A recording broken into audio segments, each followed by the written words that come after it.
Hi viewers, this is Mohammad Rashid Manzoor and today we're gonna talk about IELTS speaking part 1 जिसमें बिल्कुल simple से और general से question से पूछे जाते हैं. Examiner will ask you questions such as Are you a student or professional? Where are you from? Tell me about your family, your siblings, your hometown, your likes and dislikes. बिल्कुल simple से questions होते हैं. अच्छा, इनमें कुछ ऐसे questions भी होते हैं जो जिनका आंसर हमें लग रहा होता है कि यस या नो में देना चाहिए.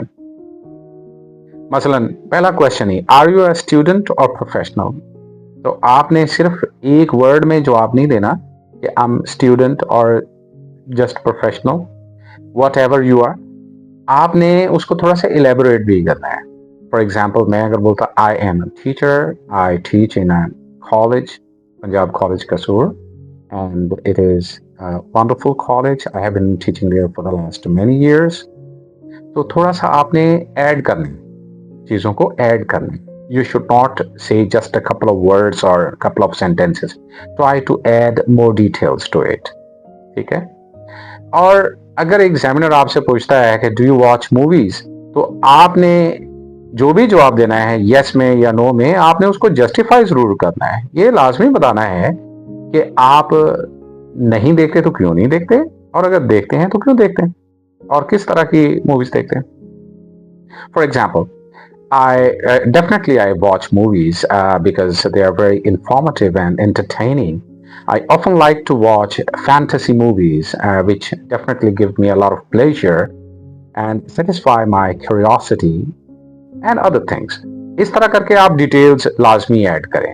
और अगर आप कहते हैं no I don't watch movies because I don't have enough time for watching movies, but it doesn't mean that I never watched them. Of course, when I was uh, in my lower grades, I used to watch movies because I had plenty of time. But nowadays, I am trying to concentrate on my future career, so I need to focus more on my studies. I hardly have any time to watch movies, but I'm looking forward to watch them in the future. All right? तो आपने थोड़ी सी detail add करनी और फिर आपने ideas को develop करना है.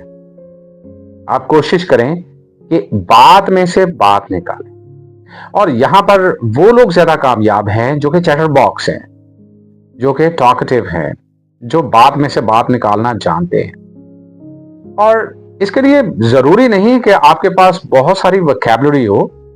जस्ट इतने वर्ड्स होने चाहिए कि आप अपने इनर सेल्फ को अच्छी तरह से एक्सप्रेस कर पाएं.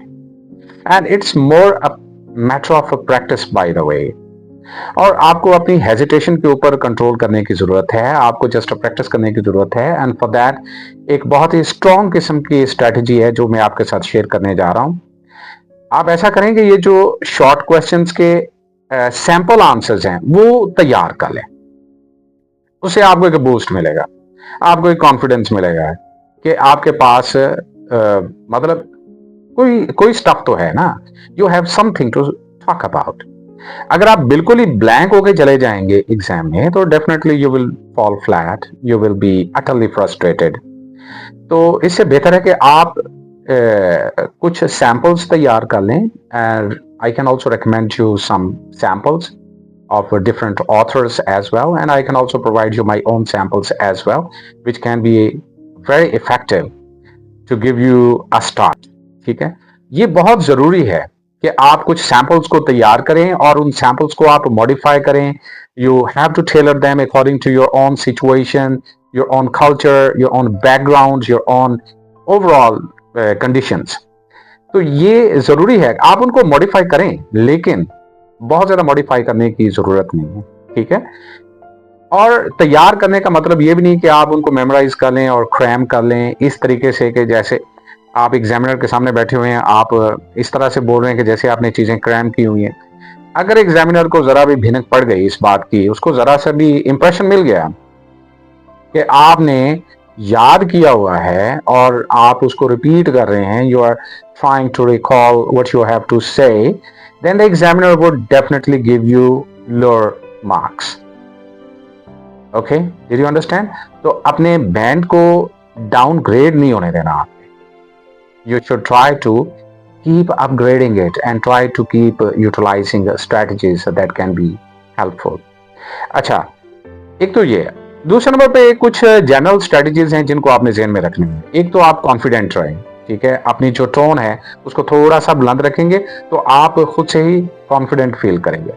And try to maintain eye contact with examiner, ठीक है? You don't have to be nervous at all. आपने हाथों को मसलना नहीं है, आपने ना तो पीछे टेक लगा के बैठना है और ना ही आप आगे झुक के बैठें इस तरह से कि जैसे आपको कोई हियरिंग प्रॉब्लम है दाना हासा।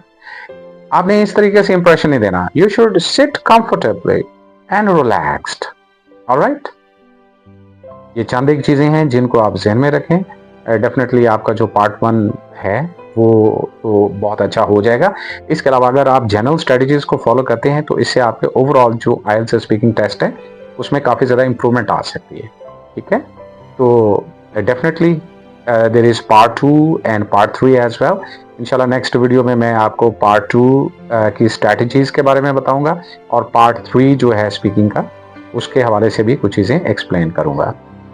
Thank you very much. I hope कि इस वीडियो से आपको एक अच्छी इन्फॉर्मेशन मिली होगी और इसको आप फॉलो करके तो बेहतर बैंड ले सकते हैं इंशाल्लाह। Thank you very much for watching this video. See you next time. Bye bye.